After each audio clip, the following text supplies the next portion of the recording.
सबसे पहले तो सर आपका धन्यवाद कि आपने मुझे यहाँ बोलने का मौका दिया और आप सभी को भी मेरी तरफ से नमस्कार।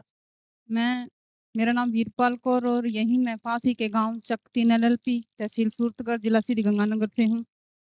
और मैं स्कूल टाइम से ही एक सामान्य विद्यार्थी रही, ना ज़्यादा होशियार और ना ज़्यादा कमज़ोर। और मेरी जो बीए फाइनल है वो 2013 में हुई थी और उसी साल मेरी मैरिज थी और जिनसे मेरी मैरिज हुई उनकी बीएड थी। तो हमारे परिवार की ये विडंबना है कि हमारे जो नाना-दादा होते हैं वो उन्हें होता है कि जल्दी से बेटी या बेटे की शादी कर दो, हमें शादी देखनी है। तो यही मेरी नाना जी की प्रॉब्लम थी, उधर दादी जी, कि हमें द शादी कर दो और हमें तो ब्याह देखना है। तो हमारी हो गई और जहाँ मेरी मैरिज हुई वो जॉइंट फैमिली थी। तो उसके बाद में मैं भी नहीं बोल पाई कि मुझे आगे बीएड करनी है। तो मेरा सौभाग्य ये बहुत बड़ा है कि मैं जिस फैमिली में मेरी शादी हुई वहाँ में जो मेरी मदर इन लॉ है, वो बहुत अच्छे हैं और मेरे ससुर जी भी और जिनसे मेरी शादी हुई वो भी पढ़े लिखे थे। तो जब उनसे बात होती तो उन्होंने कहा कि ज़िंदगी एक ही बार मिलती है, अगर मन में बीएड की है, तुम्हें करनी चाहिए। तो इसी सिलसिले में 2019 में ये मैंने सोचा था कि बीएड करूँगी, तो उसी टाइम कोरोना आ गया और कोरोना की वजह से मैंने 2020 में एडमिशन लिया था बीएड में और यहीं लालपुरा पालीवाला के पास गुरुकुल कॉलेज है जहाँ से मेरी बीएड हुई। 2022 में मैंने बीएड कंप्लीट की और 2024 में एमए और इसी एमए सेकंड ईयर के दौरान मैं 1 जनवरी 2024 को इसी सूरतगढ़ में तैयारी के लिए आई। मदर इन लॉ ने भेज दिया कि बच्चे हैं 2 मेरे, तो वो मैं सँभाल लूँगी, आप पढ़ने के लिए जाओ। तो जब मैं आई तो वही टेस्ट सीरीज़ आते ही वही मुझे बताया गया कि आपको टेस्ट सीरीज़ से सिलेक्शन होगा। और यही बात नहीं है कि मुझे मना भी किया गया था घर से कि टेस्ट सीरीज में कुछ नहीं रखा क्योंकि मेरे हस्बैंड यहाँ आए थे, उनका 2021 लेवल 2 एसएसटी में सिलेक्शन हुआ था, मगर वो भर्ती रद्द हो गई और उन्होंने पढ़ाई छोड़ दी। वो कहते कि सरकार को क्या भरोसा है, वो लगे को उतार देती है। तो उन्होंने पढ़ाई छोड़ दी तो उसके बाद मैंने पढ़ाई शुरू की। तो उन्होंने मुझे बोला था कि आप जो आपको बहुत साल हो गए मतलब 2013 के बाद 2024 पूरे 11 साल का गैप है। तो और इतनी भीड़ है आपसे नहीं हो पाएगा, आपको पहले पूरा कोर्स अपने मुट्ठी में करना होगा। जाते ही आप सबसे पहले फर्स्ट ग्रेड में हाथ डाल रहे हो, वहाँ बहुत लेंथी है, बहुत मैटर है फर्स्ट ग्रेड में, आपसे नहीं हो पाएगा, पहले आप पढ़ो। मैं कहा नहीं, मुझे तो टेस्ट सीरीज़ ही जॉइन करनी है, मुझे नहीं पढ़ना यहाँ। और टेस्ट सीरीज़ में मैं आते ही टेस्ट सीरीज़ में लग गई और आर्य खरीद ली। आर्य खरीदते ही आर्य को 1 बार पढ़ा, 2 बार पढ़ा, 3 बार पढ़ा और उधर घर से भी फ़ोन आते कि रैंक, मैं कि अभी अभी तो याद नहीं हो रहा उतना, रैंक नहीं आ रही। तो 6 महीने हो गए अभी भी रैंक नहीं आ रही। तो मैं कहती मुझे पढ़ाई छोड़े हुए बहुत टाइम हो गया है।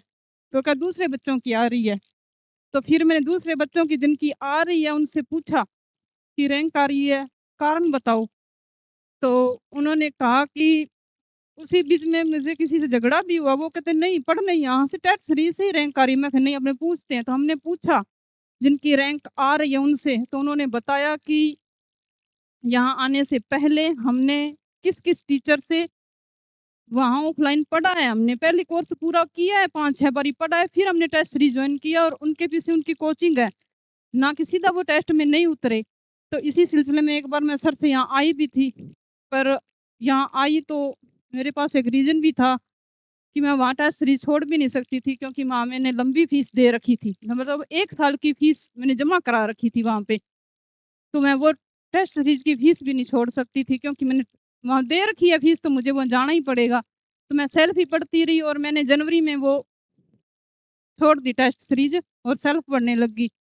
और फिर भी खुद पे इतना वो नहीं था ट्रस्ट भी हो जाएगा, मन में यही था कि कुछ तो कमी है।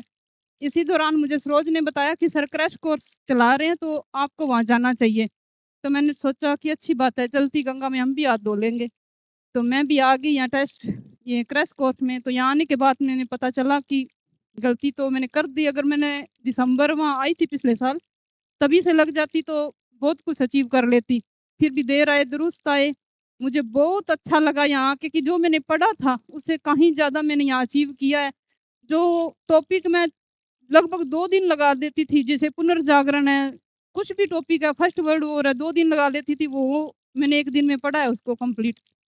और 1 दिन में पा अब तो वर्ल्ड हिस्ट्री में मैंने 1 दिन में 6 टॉपिक कंप्लीट किए हैं, जिस हिसाब से सर करा रहे हैं ना, उस हिसाब से मैंने पढ़ा, मुझे समझ में आया।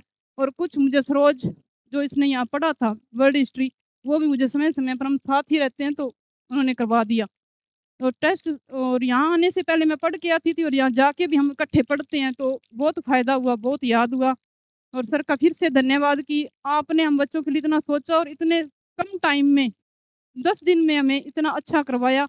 इसके लिए आपका बहुत-बहुत धन्यवाद। और आने वाले बच्चों को मैं यही कहना चाहूँगी कि अगर आप फ्रेशर हो, आपने कभी किसी से तैयारी नहीं की और कभी भी आपने कोई कोचिंग सेंटर नहीं जॉइन किया, तो एक बार आप यहाँ ज़रूर आएँ और सर से पढ़ें।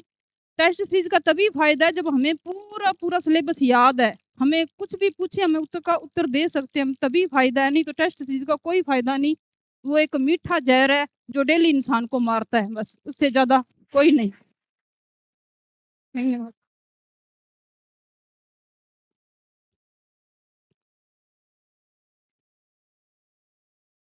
तो वीरपाल कौर ने भाई सारी बातें आपको बताई है, बाकी आप समझदार हैं। समय थोड़ा सा ज़्यादा हो गया।